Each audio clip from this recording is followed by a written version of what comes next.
Muy bien, vamos a continuar con los temas de neuroradiología y ahora que conocemos un poco de generalidades, vamos a hablar de tópicos específicos, comenzando por los eventos vasculares cerebrales o EBCs. EBC es un término inespecífico que indica una pérdida aguda de la función neurológica secundaria al compromiso de la irrigación de alguna región del cerebro. El diagnóstico es primordialmente clínico. Para fines prácticos los dividimos en dos grandes grupos, los EBCs isquémicos, que son los más frecuentes, y EBCs hemorrágicos. Prácticamente tienen una relación del 80% y 20%. Los EBCs isquémicos pueden tener una etiología trombótica en donde la etiología más común es la aterosclerosis.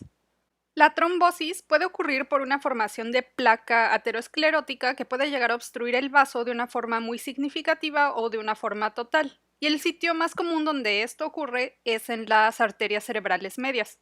La etiología embólica se refiere a trombos o sustancias que migran desde otro punto hacia algún vaso cerebral obstruyéndolo. Lo más común es que las placas de ateroma se fragmenten y circulen hasta los vasos cerebrales ocluyéndolos. Como ya vimos, los sitios en donde es más común que se formen placas de ateroma con posibilidad de fragmentación es en el bulbo de la arteria carótida común, aunque también pueden migrar desde el callado aórtico o desde el corazón, por ejemplo, en casos de fibrilación auricular. La etiología hipóxica puede ser originada por una falta de oxigenación, como por ejemplo una intoxicación por CO2, ahogamiento o por estados patológicos en donde disminuye mecánicamente la perfusión, como en la hipotensión o en el ahorcamiento. En un momento vamos a ver por qué es importante además saber esta división en función al tiempo. Los EBCs hemorrágicos tienen dos grandes grupos de causas. Las causas primarias son la hipertensión arterial sistémica, sobre todo la mal controlada, y la angiopatía amiloide. Las causas secundarias de hemorragias ocurren en patologías previamente existentes como tumores, malformaciones arteriovenosas, en EBCs isquémicos que sangran, en trombosis venosas cerebrales que provocan hemorragias también. Recuerden esto, que un EBC isquémico puede sangrar o una trombosis venosa también puede sangrar. El diagnóstico de EBC ya dijimos que es primariamente clínico. En la práctica clínica, el EBC se diagnostica en el servicio de urgencias y no en imagenología. Las imágenes nos sirven únicamente para determinar qué grupo de pacientes se va a beneficiar con terapia trombolítica con activador tisular de plasminógeno o TPA, vía venoso o vía intraarterial. Existen indicaciones muy precisas para determinar qué terapia requiere el paciente que estarán revisando en el bloque de neurología. Por el momento, solo es importante dejar en claro que básicamente la imagen determina a qué pacientes vamos a poder someter a trombolisis y a quiénes no. No vamos a hablar de trombectomía mediante métodos no invasivos por cateterismo, pero también se puede tratar así a los pacientes. Hay ventanas específicas bajo las cuales se puede iniciar terapia trombolítica. La ventana convencional es en las primeras 3 a 4 horas y media desde el inicio de los síntomas. La ventana depende del vaso afectado y la extensión del EBC. Por ejemplo, en EBCs muy extensos a veces se prefiere no realizar trombólisis por el riesgo de que estos puedan causar una hemorragia. Cuando hay un EBC de la circulación posterior, algunos autores extienden la ventana ya que estos pueden ser letales y se puede hacer después de las 4.5 horas. Idealmente se sugiere que no pase más de una hora desde el que el paciente llega al hospital al momento en el que se somete a trombolisis. Esto a veces le llaman tiempo puerta aguja y simplemente se refiere a eso, que debe pasar menos de una hora desde que llega el paciente hasta que comienza la trombolisis. De cualquier forma, lo más importante que deben saber en este momento es cuál es el primer estudio que solicitamos y por qué lo solicitamos, y esto ya lo habíamos mencionado en la introducción. El primer estudio a solicitar siempre es un ATAC de cráneo simple, ya que es el estudio más disponible y rápido de realizar y además es muy sensible para detectar sangre intracraneal. Justamente por eso realizamos el estudio, más que para diagnosticar un EBC isquémico, que a veces puede ser complicado si no tenemos experiencia, nos sirve para descartar que el EBC no sea hemorrágico.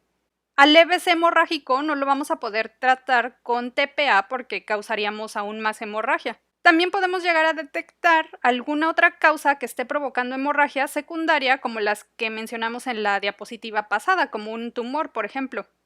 Existen estudios avanzados que nos permiten realizar el diagnóstico de EBC isquémico de una forma relativamente más sensible, pero el contra es que requieren de un poco más de tiempo para realizarlos, lo que puede retrasar el tratamiento. Es por eso que no son 100% necesarios. Los estudios especiales son estudios de imagen vascular como angioTAC o angioresonancia magnética, estudios que estudian la perfusión por TAC o resonancia magnética, y ambos, tanto estudios de perfusión como estudios de imagen vascular, requieren de uso de medio de contraste. El estudio más sensible de todos es una secuencia en resonancia magnética llamada de difusión o DWI por sus siglas en inglés. En un momento vamos a hablar un poco más de esta secuencia. Entonces, de todo esto, muy importante que recuerden que la imagen nos sirve para determinar en qué pacientes podemos realizar trombólisis. El primer estudio a realizar siempre va a ser un ataque de cráneo simple y primariamente la utilizamos para descartar un EBC hemorrágico o causas secundarias de hemorragia. Todo va a quedar un poco más claro conforme vayamos avanzando en la clase. Los estudios de perfusión los podemos realizar mediante TAC, resonancia magnética o métodos de medicina nuclear. Los más comunes son los realizados mediante tomografía o resonancia magnética. Lo que hacemos es administrar medio de contraste IV al paciente para obtener múltiples imágenes a través del tiempo que nos hablan de cómo se comporta el medio de contraste dentro de los vasos y en la barrera hematoencefálica del cerebro, y esto nos habla al final del flujo sanguíneo cerebral. De una forma muy simple, estos mapas lo que nos van a decir es en dónde está existiendo hipoperfusión y de esta hipoperfusión en dónde ya hay necrosis y en dónde solo hay isquemia. En estas regiones en donde solo hay isquemia, la región va a ser salvable si reinstalamos la circulación con tratamiento, o sea, con trombolisis. A la zona necrótica de un infarto le llamamos núcleo o core y de forma rápida la podemos ver en este cálculo de volumen del flujo cerebral, en donde en esta TAC es este pequeño foco de color azul que vemos aquí y en esta resonancia son estos focos negros que vemos aquí. La zona que solo está hipoperfundida pero es salvable es la zona de penumbra, que de una forma rápida podemos ver en estas imágenes de tiempo que tarda la máxima perfusión, en donde vean cómo en ambos casos prácticamente es todo el hemisferio en el territorio de la arteria cerebral medial que está en riesgo. Nos basamos mucho en comparar un hemisferio normal, que en ambos casos es el hemisferio izquierdo, para poder detectar las diferencias que con los métodos simples no son tan detectables como vemos aquí. Vean cómo toda esta zona está hipoperfundida, pero realmente solo vemos una pequeña lesión aquí, de una forma rápida, digamos. Lo malo de este tipo de estudios es que requiere de más tiempo, usamos medio de contraste y requerimos además personal técnico entrenado para la realización de este tipo de estudios, pero generalmente ya todos los tomógrafos modernos cuentan con el software para realizar este tipo de estudios. Pero el tiempo es cerebro, por lo que gran parte de los casos realmente no podemos retrasar el tratamiento y preferimos solo la TAC simple para poder tratar inmediatamente al paciente. El estudio especial, que en la actualidad es el método que ha mostrado mayor eficacia para diagnosticar un EBC isquémico, ya que nos deja detectar isquemia en minutos posteriores al comienzo del infarto, es la resonancia magnética. Pero particularmente lo hacemos con una secuencia que llamamos secuencia de difusión o DWI. Esta secuencia lo que mide es el movimiento de las moléculas del agua, particularmente en el compartimiento extracelular. Vean esta ilustración, digamos que aquí estamos señalando células cerebrales con círculos grises y las moléculas del agua en el espacio extracelular con estos círculos azules. Las moléculas de agua extracelular tienen un movimiento aleatorio que conocemos como movimiento browniano. La patología cerebral puede causar que las moléculas tengan menor grado de movimiento o mayor grado de movimiento. Vamos a ver primero lo menos importante para este tema. Cuando hay pocas células o mucho líquido extracelular o simplemente en caso de que veamos líquido cefalorraquídeo, el agua se va a mover mucho. Esto lo conocemos como difusión facilitada. Particularmente en el caso de isquemia, lo que ocurre es restricción de la difusión. Esto ocurre cuando disminuye la perfusión, Esta limitación del oxígeno causa depresión del ATP que provoca una falla en la bomba sodio-potasio, dejando al sodio en el interior de la célula. Debido al aumento de la osmolaridad intracelular, el líquido del espacio extracelular va a migrar hacia dentro de la célula y esto aumenta el tamaño celular, o sea, lo hincha, digamos. Debido a este aumento del tamaño celular, el espacio extracelular disminuye, por lo que las moléculas de agua tendrán mayor dificultad para poder movilizarse. Esta dificultad en el movimiento de agua es la restricción a la difusión. Esta restricción lo observamos en la imagen de resonancia magnética como una hiperintensidad, o sea, en donde existe restricción a la difusión, observamos una región de color blanco o hiperintenso.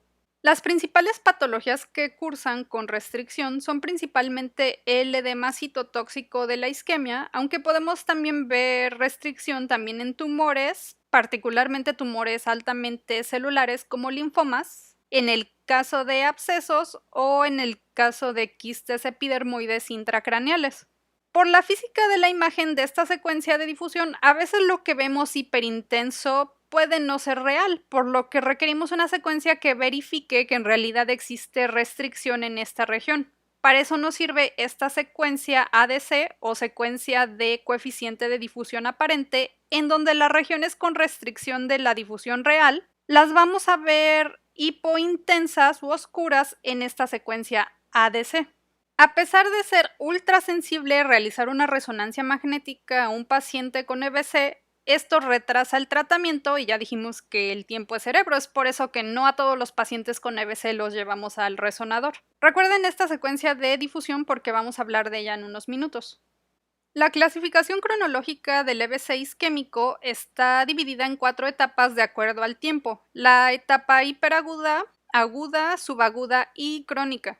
El momento en el que se subclasifica depende de la literatura que consulten y el autor en el que más confíen. Personalmente la que prefiero es la de Osborne, pero verán muchas variaciones de estos tiempos. Lo podemos pensar como hiperagudo horas, agudo días, subagudo semanas y crónico meses.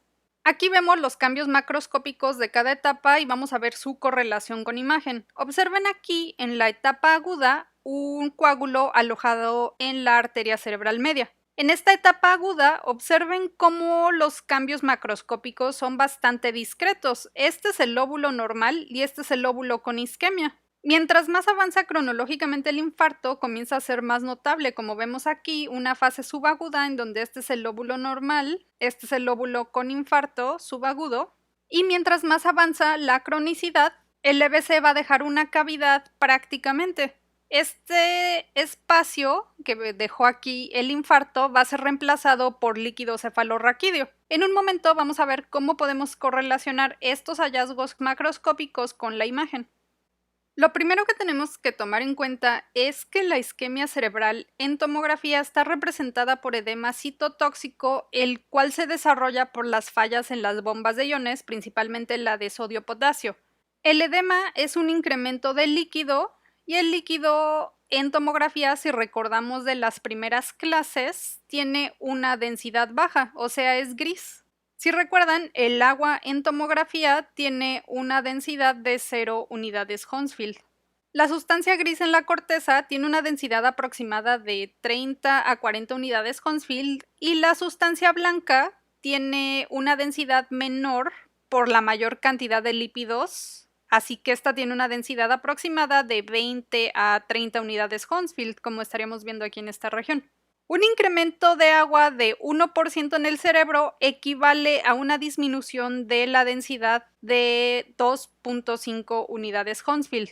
Así es que entre más edema haya en alguna región, pues la densidad va a disminuir más. Finalmente, ¿qué tienen que recordar de todo esto? Pues que la isquemia la vamos a observar con una densidad más disminuida, o sea, más oscura. Esta ilustración de Picmonic tiene mucha información algo innecesaria y muy obvia, por lo que solo hay que fijarse en unas cosas en esta imagen. Vean cómo las alteraciones de la arteria cerebral anterior afectan principalmente la función sensitiva y motora de las extremidades inferiores contralaterales al sitio de la isquemia. Las alteraciones de la arteria cerebral media principalmente afectarán las funciones motoras y sensoriales contralaterales, principalmente de las extremidades superiores y del rostro. Las alteraciones de la arteria cerebral posterior afectan principalmente la corteza visual contralateral. Como dijimos, el EBC es un diagnóstico primordialmente clínico. Los EBCs de la arteria cerebral anterior son raros y sus síntomas clásicos están representados por la debilidad predominante en los miembros superiores. Puede haber síntomas de frontalización como desinhibición, reaparición de los reflejos primitivos o repetición de palabras o frases o sonidos que conocemos como perseveración del habla. También hay alteraciones más corticales como alteraciones del estado mental y del razonamiento. Los CBCs de la arteria cerebral media son los más comunes. Los síntomas representativos son las alteraciones motoras por debilidad y alteraciones de sensibilidad principalmente facial y de miembros superiores. Las alteraciones del habla manifestadas por dificultad del habla de origen motor o sensorial aparecen cuando el EBC altera el hemisferio dominante del paciente, o sea, sobre todo presentes cuando el EBC aparece en el hemisferio izquierdo, que es el hemisferio dominante en la mayor parte de la población. Las alteraciones visuales principales es la hemianopsia homónima contralateral, como vemos en este ejemplo de un EBC que estaría localizado en el hemisferio izquierdo. Existe además en el paciente una tendencia de mantener la mirada hacia al lado de la lesión. Eso es bastante interesante. La agnosia es la incapacidad para identificar un objeto. Los síntomas del EBC de la arteria cerebral posterior se manifiestan principalmente con síntomas visuales, pudiendo encontrar alteraciones del estado mental y de la memoria también. La isquemia del sistema vertebrovascular es la más preocupante debido a que irriga el tallo cerebral. Pueden existir déficits de los pares craneales, síntomas cerebelosos como ataxia, vértigo o alteraciones de la coordinación, y los síntomas del tallo cerebral se extienden desde síntomas de pares craneales hasta alteraciones autonómicas y del estado de alerta. Particularmente puede haber algo que llamamos alteraciones cruzadas, en donde hay alteraciones ipsilaterales de los pares craneales, aunadas a alteraciones motoras, pero contralaterales, que los diferencia de los EBCs de la circulación anterior. Ya vimos los territorios vasculares más importantes. Es esta la razón por la cual nos sirve saber su distribución, ya que los EBCs isquémicos usualmente afectan la región específica que causa los síntomas neurológicos típicos. Tienen que tener como mínimo la noción de estas 4 regiones topográficas: la arteria cerebral anterior en la región frontomedial, la arteria cerebral media en la región frontoparietotemporal lateral y la arteria cerebral posterior en la región caudomedial. El sistema vertebrovascular irriga las estructuras del tallo cerebral y cerebelo, por lo que prácticamente lo vamos a encontrar en la fosa posterior, como vemos aquí. Aunque no se sepan todas las estructuras anatómicas que irriga cada estructura, traten de identificar visualmente la distribución gruesa de estas 4 regiones principales.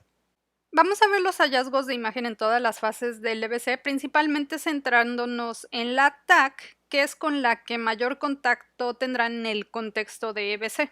Tristemente, en la etapa hiperaguda del EBC, del 50 al 60% de las tomografías son normales, eso tienen que recordarlo. Es por eso que el diagnóstico es clínico, ya que, como dijimos, queremos establecer tratamiento por convención en las primeras 3 a 4 horas y media a partir del inicio de los síntomas. En todo caso, si el paciente es sintomático y realizamos una tomografía simple, la cual vemos normal o nos reportan normal, eso no significa que no exista EBC. Seguramente está presente, pero aún no lo podemos ver. Afortunadamente existen signos particulares que podemos llegar a observar en estas fases hiperagudas que constituyen las primeras 6 horas a partir de que inició el EBC.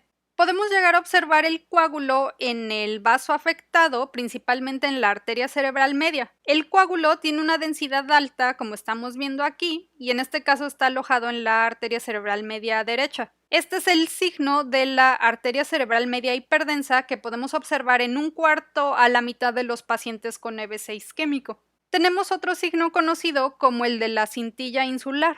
La corteza insular sabemos que es esta que está en un nivel profundo a la cisura de Silvio. Cuando existe un EBC, la corteza de la ínsula va a disminuir de densidad, dándole este aspecto más hipodenso que el contralateral, como vemos aquí. Este mismo principio de hipodensidad en donde hay EBC aplica a este signo del núcleo lenticular o lentiforme hipodenso.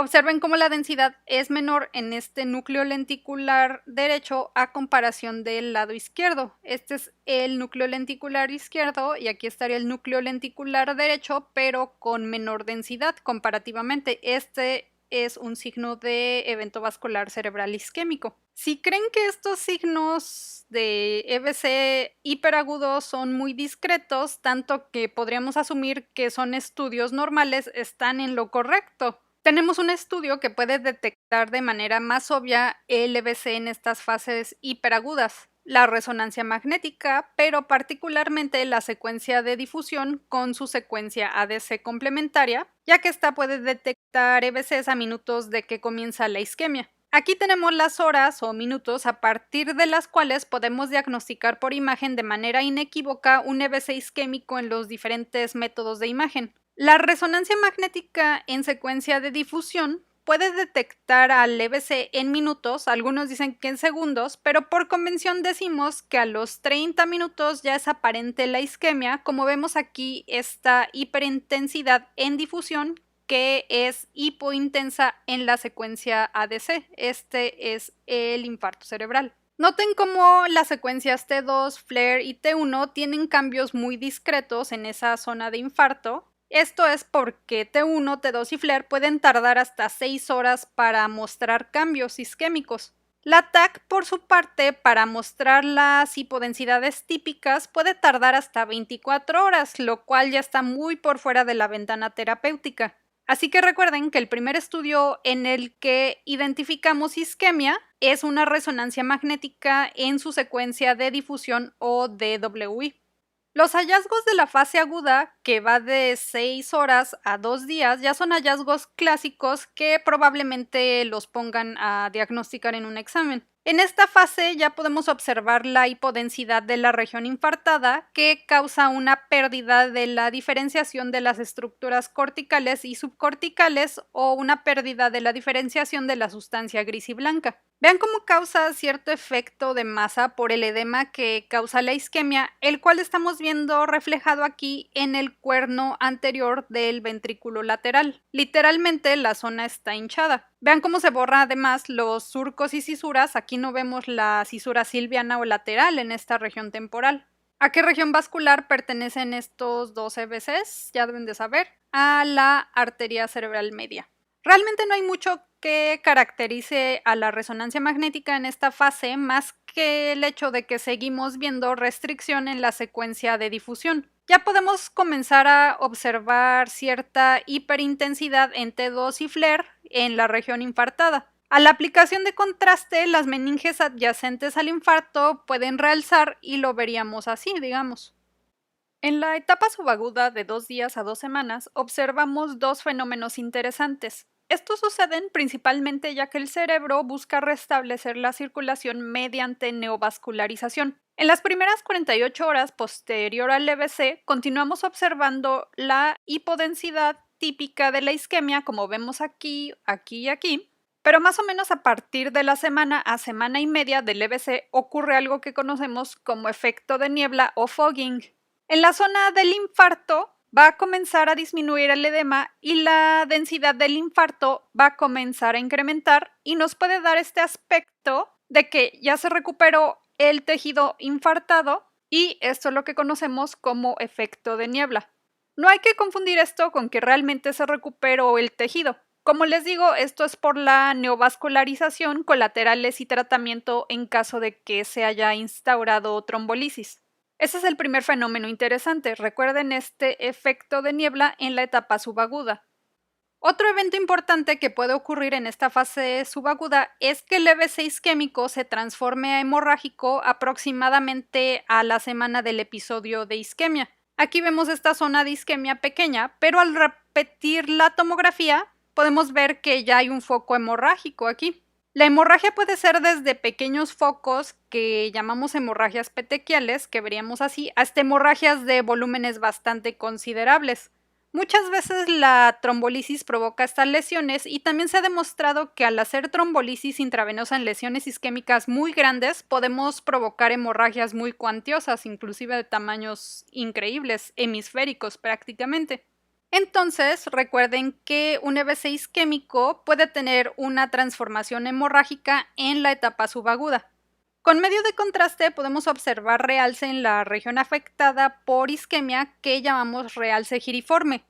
Si consideramos que el contraste es intravascular, sería lógico pensar que en un infarto no veríamos realce con medio de contraste, pero ya que esto ocurre tras la neovascularización, por eso podemos encontrarnos este tipo de realce en fases subagudas. Esta fase subaguda es una fase bastante engañosa, ya que las lesiones pueden simular tumores y no es infrecuente que si no nos dan una clínica precisa se diagnostique este tipo de isquemia en fases subagudas como un tumor. Obviamente la clínica entre un EBC y un tumor es diferente, por eso nos tienen que dar clínica. Un tumor es una masa que ocupa espacio y gran parte de las veces provoca mucho edema. El EBC, como dijimos, provoca también un efecto de masa por edema. Vean cómo aquí en estos dos casos se están borrando todos los surcos y se están obliterando aquí los ventrículos. Este efecto de masa ocurre en los primeros días, sobre todo al final de la fase aguda y a principios de la fase subaguda. Los tumores, ya que interrumpen a la barrera hematoencefálica, típicamente muestran realce a la aplicación de medio de contraste. Eso ya lo vimos en la clase de contrastes. Así que básicamente cuando nosotros aplicamos contraste, las lesiones van a mostrar una mayor densidad. Y es básicamente lo que estamos viendo aquí en estas lesiones. Un EBC en fase subaguda también puede tener realce a la aplicación de contraste en estas fases subagudas acrónicas, como estamos viendo aquí. Aquí vemos la zona de edema, pero vean cómo con medio de contraste se vuelve hiperdensa esta lesión. Aquí es más claro cómo está realzando con el medio de contraste. Este realce sigue la regla de los 3, en donde el realce comienza a partir del día 3, muestra máximo realce en la semana 3 y desaparece tras 3 meses. Este periodo de realce es en el cual a veces se nos complica el diagnóstico para diferenciarlo de un tumor. De hecho, es prácticamente probable que si muestran esta imagen a un radiólogo, sin saber clínica, pueda sospechar tumor. Así es que si ustedes brindan una buena clínica a su radiólogo, habrá mucho menos fallas en esta fase tan problemática con el diagnóstico, esta fase subaguda. En resonancia magnética en fase subaguda, realmente solo hablaremos de que, aunque en la secuencia de difusión continuamos observando restricción, en el mapa de ADC se normaliza o tiene un efecto de niebla. Vean cómo aquí es más difícil identificar la hipointensidad típica de la secuencia de ADC. El efecto de niebla también ocurre con las secuencias T2 o FLAIR. Aquí es un poco más claro cómo hay efecto de niebla. Con gadolinio las lesiones también van a realzar y esto es similar a lo que ocurre con el contraste yodado en la tomografía que vimos en la diapositiva anterior. Por último, en los EBCs crónicos, que va desde 2 semanas al resto de la vida del paciente, en las zonas necróticas que no se trataron o no se pudieron recuperar con tratamiento, básicamente vemos como en vez de haber cerebro, este es reemplazado por líquido. Esto lo conocemos como encefalomalacia. En donde estaba el EBC, ahora simplemente vemos una región francamente hipodensa que tiene densidad similar a la del líquido cefalorraquídeo que estamos viendo aquí dentro de los ventrículos. Ya que los ventrículos ahora no tienen parénquima cerebral que los limite, estos se expanden, como estamos viendo aquí. ¿A qué territorio corresponden todas estas imágenes de encefalomalacia crónica? Pues a la arteria cerebral media. La resonancia magnética básicamente muestra el mismo principio en el estadio crónico. La zona de infarto crónico o encefalomalacia va a tener la misma intensidad de señal que el líquido cefalorraquídeo. Vean cómo aquí estas regiones ahora tienen la misma intensidad de señal que el líquido cefalorraquídeo que vemos aquí dentro de los ventrículos. En FLAIR vemos que hay un halo hiperintenso Esto sucede por la cicatrización del cerebro adyacente al infarto, por así decirlo, en donde los astrocitos, que son células gliales, tienen cambios reactivos, dando lugar a algo que conocemos como gliosis, que, como les dije, es esta región hiperintensa o brillante. Hay tres principales tipos de EBCs isquémicos que entran en casos especiales. Primero tenemos a estos infartos en territorios vasculares límite o infartos watershed. Estos ocurren en las pequeñas ramas de unión entre dos territorios principales, como entre la arteria cerebral media y la arteria cerebral anterior, entre las arterias lenticuloestriadas y la arteria cerebral media, y entre la arteria cerebral media y la arteria cerebral posterior. Estas regiones son muy sensibles a isquemia e hipoxia. Vean cómo aquí vemos un EBC agudo en estas regiones de unión de forma bilateral, y aquí vemos restricción a la difusión de forma bilateral en regiones de unión que está afectando a los centros semiovales. Este tipo de lesiones de territorios vasculares límites los podemos encontrar cuando hay periodos de hipotensión arterial, por ejemplo por choque o en casos de hipoxemia. Cuando vean infartos en zonas donde se unen dos territorios y los vean en ambos hemisferios, como es en este caso, lo más probable es que se trate de infartos de zonas terminales. Cuando observamos lesiones en múltiples territorios vasculares, ya sea en un solo hemisferio o dos hemisferios, lo que debemos de sospechar es que se trata de un embolismo por cualquier razón, por ejemplo, por una fibrilación auricular que libera trombos desde la aurícula izquierda hacia la circulación sistémica. Estas múltiples lesiones que no siguen un patrón vascular también ocurren en casos de vasculitis, en donde obviamente no va a haber selección de un solo territorio vascular, sino de múltiples. Vean cómo aquí vemos hipodensidades en relación a infartos agudos en el territorio de la arteria cerebral media y de ambas arterias cerebrales posteriores. Este es el caso de un embolismo. Otro infarto especial es el lacunar. Clínicamente depende del sitio de infarto los síntomas que vamos a encontrar, pero eso los van a revisar en neurología. Estos infartos lacunares son muy comunes, presentándose casi en 20% de los pacientes. Básicamente lo que ocurre es la oclusión de arterias de muy pequeño calibre, particularmente en pacientes con hipertensión y diabetes mellitus. Clásicamente ocurren a nivel de ganglios de la base. En estos casos estamos viendo que están a nivel de los brazos posteriores de la cápsula interna. Y vean cómo sabemos que es un infarto porque presenta restricción en la secuencia de difusión en resonancia magnética. También pueden ocurrir a nivel del puente o en los tálamos, como es este pequeño punto de aquí. Clásicamente, para decir que un EBC es lacunar, tiene que ser menor a 1,5 centímetros, o sea, son EBCs de muy pequeño tamaño. No es infrecuente ver en tomografía este tipo de hipodensidades en los ganglios de la base o lóbulos temporales, los cuales solo son espacios en donde penetra un vaso que está acompañado de pia madre y provoca una especie de cráter que conocemos como espacios perivasculares amplios.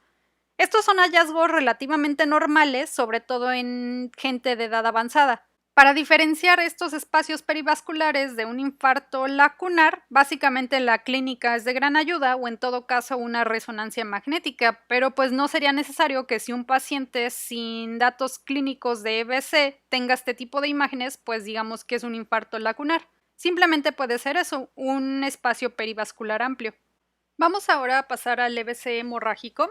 Es menos común que el isquémico, pero este tipo de EBC tiene una mayor morbimortalidad. Obviamente no puede ser tratado mediante trombolisis, ya que causaríamos más sangrado. Habitualmente se trata médicamente, sobre todo vigilando la presión arterial, y se interconsulta en neurocirugía para valorar si es necesario evacuar la hemorragia. Lo podemos dividir en cuanto a su topografía en dos grandes grupos: una hemorragia dentro del parénquima cerebral intraaxial o una hemorragia hacia el espacio subaracnoideo extraaxial. En cuanto a las causas de hemorragia, lo dividimos en dos grandes grupos también. Las causas directas o primarias que causan sangrado son estos dos grandes grupos que deben de reconocer: la hipertensión arterial sistémica y la angiopatía amiloide. Las causas indirectas o secundarias de hemorragia son múltiples, como pueden ver, desde traumatismos, causas vasculares, tumores, entre otras.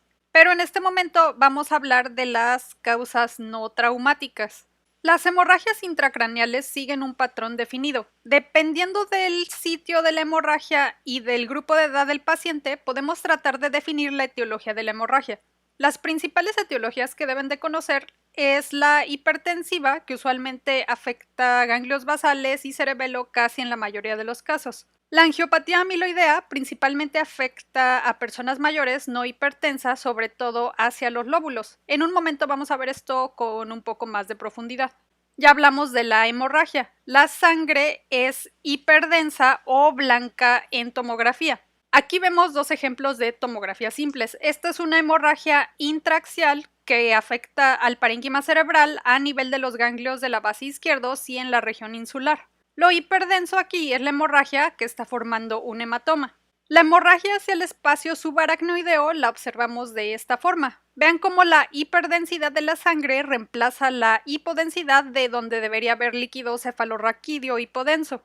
Esta hiperdensidad corresponde a sangre en la cisterna supracelular y esta hiperdensidad de aquí corresponde a sangre en la cisura silviana o la cisura lateral.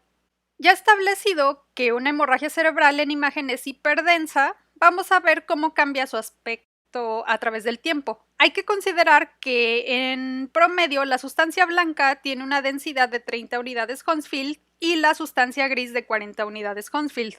Cuando ocurre una hemorragia parenquimatosa, la densidad de la lesión incrementa de una forma muy rápida, tanto que cuando el paciente llega al hospital tras la sintomatología, al realizar el primer estudio en los primeros minutos, observamos ya una lesión hiperdensa hemorrágica. En los 3 primeros días, la sangre puede alcanzar una densidad que corresponde a este pico que más o menos alcanza las 100 unidades Hounsfield, como estamos viendo aquí. En estos 3 primeros días, el coágulo es tan denso ya que se está deshidratando. Mientras más avanza el tiempo, tras llegar al máximo, la densidad va a comenzar a disminuir. Esta disminución de la densidad ocurre del exterior al interior y le da una apariencia como si se estuviera encogiendo el coágulo. En las fases agudas y subagudas, la hemorragia va perdiendo densidad y desarrolla edema vasogénico alrededor, como estamos viendo aquí. Vean cómo en este caso la lesión subaguda es menos brillante a comparación como era aquí en los primeros días. También puede ocurrir cierto efecto de masa por el edema que puede simular un tumor. Vean cómo aquí el sistema ventricular pues se oblitera en esta fase. Las hemorragias crónicas, consideradas así posterior a 6 semanas, pueden tener múltiples escenarios de resolución. En algunos pacientes, la reabsorción de las hemorragias es total, tanto que no deja rastros, particularmente en hemorragias muy pequeñas. Similar que con los infartos, las hemorragias pueden degenerar en regiones de encefalomalacia, en donde el cerebro es reemplazado por líquido cefalorraquídeo, como en este ejemplo. Cuando ocurren hemorragias a nivel de ganglios basales, en un cuarto de los casos puede ocurrir esta lesión en donde la resolución de una hemorragia forma esta lesión en ranura. De forma menos frecuente se pueden formar calcificaciones en las regiones en donde existió hemorragia. La manera en la que solía preguntar esto en los exámenes para mis alumnos era poner una imagen de hemorragia y preguntar cuál era la etiología más probable de esa hemorragia, ya que hay ciertas hemorragias que ocurren en ciertos sitios muy característicos. Esto es algo que deben saber. Tenemos millones de pacientes con hipertensión y lamentablemente gran porcentaje de esos pacientes tienen hipertensión descontrolada. Principalmente esos son los pacientes que están en riesgo de hemorragias intracerebrales. Las hemorragias por hipertensión tienen una topografía muy característica, tanto que si no mandan información clínica en la solicitud del estudio y vemos una hemorragia localizada en estas regiones, prácticamente dejamos hemorragia hipertensiva como primera opción diagnóstica. Las hemorragias hipertensivas ocurren en más del 60% de los casos en los ganglios de la base, como vemos aquí, en donde está afectando a la cápsula interna, al núcleo lenticular y ya hay extensión hacia la ínsula. Inclusive vemos que esta hemorragia se complicó ya que tiene irrupción hacia adentro del sistema ventricular. Vemos sangre aquí en las astas anteriores de los ventrículos laterales, en las astas posteriores y en el tercer ventrículo. Esta hemorragia está en el putamen, que es parte de los ganglios basales. Otro sitio común de hemorragia hipertensiva son los tálamos, como vemos aquí, o menos frecuente en el cerebelo, como vemos aquí en esta lesión. Así que cualquier hemorragia que vemos aquí hacia el centro o en la fosa posterior, pues nos puede sugerir hemorragia por hipertensión. La angiopatía amiloide se refiere al depósito de amiloide, que son proteínas fibrilares anormales, las cuales se acumulan en las paredes de las arterias cerebrales de pequeño y mediano calibre. Esto provoca debilidad de la pared, la cual puede llegar a romperse provocando una hemorragia. El amiloide es una proteína degenerativa común en los pacientes de edad avanzada. Este tipo de hemorragias ocurren principalmente en adultos mayores sin hipertensión. Podemos diferenciar este tipo de hemorragia primaria de la hipertensiva en el hecho de que los focos hemorrágicos son corticales o en los lóbulos, o sea, están más periféricos y no hacia el centro del cerebro como veíamos en la hemorragia hipertensiva. Estas hemorragias pueden ser desde puntiformes hasta de tamaño considerable, como estas. Principalmente ocurren en los lóbulos parietales y occipitales. Cuando las hemorragias son muy pequeñas, pueden pasar desapercibidas en tomografía, y es aquí cuando usamos esta secuencia de resonancia magnética que pueden escuchar, que se llama eco de gradiente, T2 estrella o secuencia de susceptibilidad. Todas estas son diferentes, pero eso va más allá de lo que deben saber. Más que nada, tienen que saber que en estas secuencias el más mínimo sangrado intracraneal puede ser detectado. Son todos estos puntos hipointensos que están señalando aquí focos hemorrágicos. Vean cómo son periféricos y principalmente parieto-occipitales.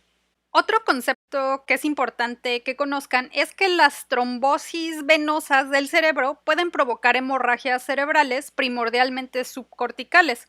Aquí vemos un gran coágulo en el seno sigmoideo, el cual provocó una hemorragia aquí en el lóbulo temporal. Así que recuerden eso, las trombosis venosas pueden provocar hemorragias cerebrales.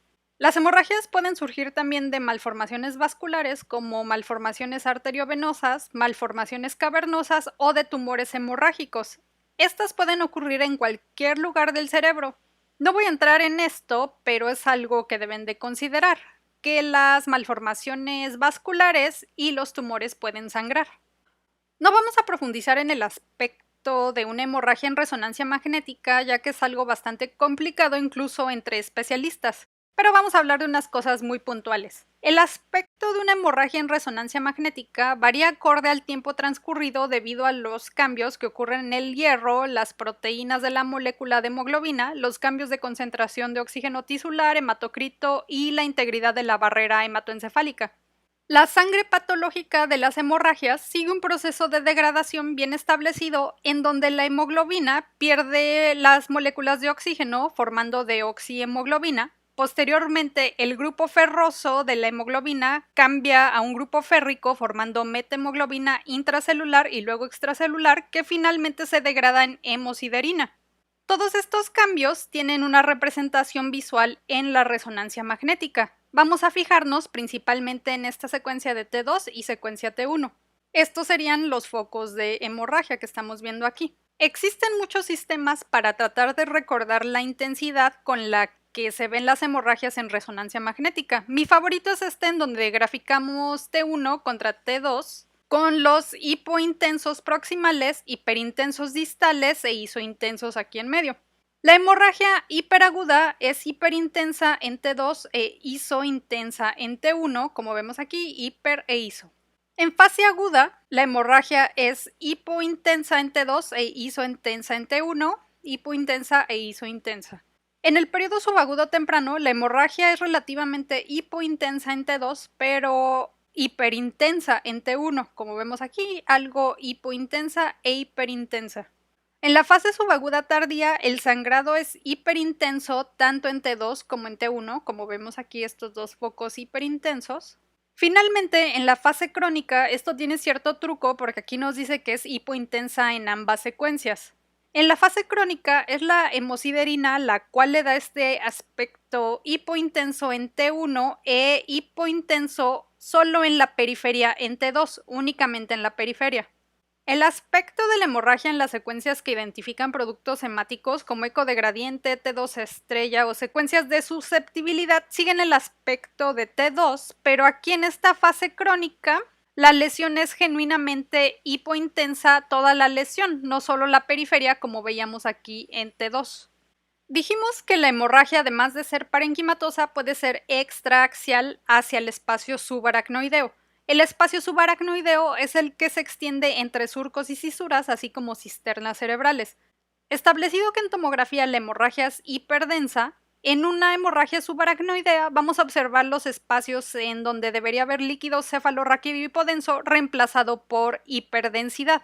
Aquí vemos las cisternas con sangre, sangre aquí hacia las cisuras de Silvio y aquí hacia la convexidad. Vean aquí la comparación de estos espacios subaracnoideos normales llenos de líquido cefalorraquídeo con espacios subaracnoideos que contienen sangre en una hemorragia subaracnoidea. Nuevamente aquí vemos sangre hacia las cisternas de la base y aquí hacia la cisura de Silvio. Ya vimos en la introducción cuáles son los síntomas de una hemorragia subaracnoidea: náusea, vómito, signos de irritación meningia y cefalea muy intensa de comienzo agudo que se califica como la peor cefalea de mi vida. En el curso clínico de una hemorragia subaracnoidea aparentemente existe una alteración de vasopresores como el óxido nítrico o endotelina, los cuales provocan vasoespasmo que puede llegar a ser tan intenso que provoque además una isquemia cerebral. Siempre deben considerar el vasoespasmo y vigilar a los pacientes recuperándose de una hemorragia subaracnoidea, ya que estos pueden complicar en un EBC isquémico. La hemorragia hacia el espacio subaracnoideo tiene múltiples etiologías que prácticamente son las mismas que las hemorragias parenquimatosas. Tomen en cuenta que estamos hablando de hemorragias subaracnoideas no traumáticas. La causa más común, casi en 80% de hemorragia subaracnoidea no traumática, es la ruptura de un aneurisma cerebral. Entre mayor tamaño tenga un aneurisma, más riesgo de ruptura y el riesgo aparece a partir de 1 centímetro. Los aneurismas se forman por alteraciones en las paredes arteriales, por ejemplo en el caso de enfermedades de la colágena, alteraciones genéticas, por ejemplo los que están asociados a la poliquistosis renal autosómica dominante, aunque también pueden formarse en condiciones tan comunes como hipertensión y aterosclerosis. Es común que les pregunten cuáles son los sitios más frecuentes en los que se forman aneurismas y nuevamente tenemos a los sitios de bifurcación o de alta presión y sitios de turbulencia. Depende de dónde lean, encontrarán diferentes opiniones, pero los 3 sitios principales en la arteria cerebral anterior, la bifurcación de la arteria cerebral media. Estos dos siempre los señalan como los principales culpables, aunque también es común que se formen en el sitio de unión de la arteria carótida interna y de la arteria cerebral posterior. Es menos común que aparezcan aquí en el tope de la basilar. Cuando el aneurisma se rompe, la sangre se riega hacia el espacio subaracnoideo, aunque también pueden formar hemorragias parenquimatosas, como estamos viendo aquí. Podemos comenzar a sospechar en dónde está el aneurisma al ver la zona con mayor acumulación de sangre. Por ejemplo, aquí vemos en esta TAC simple, hemorragia aquí en esta cisterna supracelar, en la cisterna interpeduncular, en la cisura lateral o de Silvio, en la tienda del cerebelo y en la cisura interhemisférica. También vemos esta hemorragia parenquimatosa aquí en la región frontal. Al realizar la TAC contrastada, vemos como tal al aneurisma que sufrió la ruptura, que es este. Para repararlos, el neurocirujano puede poner un clip de esta forma o los neurocirujanos o radiólogos endovasculares pueden embolizarlos con espirales metálicos o con stents o con ambos. Con la TAC simple sabemos que hay una hemorragia subaracnoidea, pero para saber dónde está el aneurisma requerimos de estudios neurovasculares como angioTAC, angioresonancia magnética o resonancia magnética con secuencias especiales o angiografía intracraneal. Aquí vemos 3 casos de aneurismas en tomografía. Este es el aspecto de un aneurisma del tope de la basilar, pero aquí no está roto. Esto es una tomografía contrastada. Esta es una reconstrucción volumétrica en 3D de un aneurisma en la bifurcación de la arteria cerebral media. Este tipo de reconstrucciones tomográficas requiere medio de contraste. En este caso, estamos identificando aquí hemorragia subaracnoidea en esta tomografía simple. Con TAC podemos también hacer este tipo de reconstrucciones posterior al hacer una tomografía contrastada que conocemos como proyecciones de máxima intensidad o MIPS. Este corresponde a un aneurisma de la arteria cerebral anterior. Por resonancia magnética no es necesario utilizar medio de contraste si utilizamos esta secuencia llamada 3D TOF, que por sus siglas en inglés significa tiempo de vuelo. Este es un aneurisma no roto de la bifurcación de la arteria cerebral media. Así que recuerden que esta secuencia 3D TOF no necesita medio de contraste. Mediante angiografía utilizamos medio de contraste iodado que inyectamos directamente a una arteria carótida común para ver este tipo de imágenes de las arterias intracraneales. Aquí selectivamente elegimos la arteria carótida común izquierda para ver este aneurisma aquí en la arteria comunicante anterior. Van a escuchar en algún momento de estas dos escalas al hablar de hemorragia subaracnoidea, particularmente la escala de Fisher. La escala de Fisher describe los cambios de la tomografía en relación con el grado de severidad y riesgo de vasoespasmo que tiene una hemorragia subaracnoidea. En el grado 1 de Fisher podemos encontrar datos de hemorragia subaracnoidea en el estudio del líquido cefalorraquídeo y mediante clínica, pero no hay ningún hallazgo en la tomografía. En el grado 2, las colecciones hemorrágicas tienen un espesor mínimo menor de 1 milímetro. En el grado 3, las colecciones aquí en el espacio subaracnoideo son más gruesas con un espesor mayor a 1 milímetro. En el grado 4 podemos encontrar sangre en el parénquima cerebral o dentro del sistema ventricular, como aquí. Como ven, el riesgo de vasoespasmo es mayor entre mayor sangre haya en el espacio subaracnoideo. En el grado 4, ya que la sangre irrumpe en el parénquima cerebral o en el sistema ventricular, el riesgo de vasoespasmo desciende discretamente. La clasificación de Hunt y Hess es meramente clínica. A veces hay muchos malos entendidos cuando van comenzando, ya que a veces les reportamos las clasificaciones radiológicas y nos dicen que esas clasificaciones ya no existen y que ahora se utiliza tal o cual escala clínica. Pero la mayor parte de las veces lo que sucede es que los clínicos principalmente conocen las escalas clínicas, pero no están familiarizados con las escalas radiológicas o viceversa. Siempre verifiquen si están usando una escala clínica o una escala radiológica. Y recuerden que la escala radiológica en las hemorragias subaracnoideas es la escala de Fisher. En la próxima clase vamos a ver los principales tumores intracraneales y las clasificaciones que utilizamos actualmente.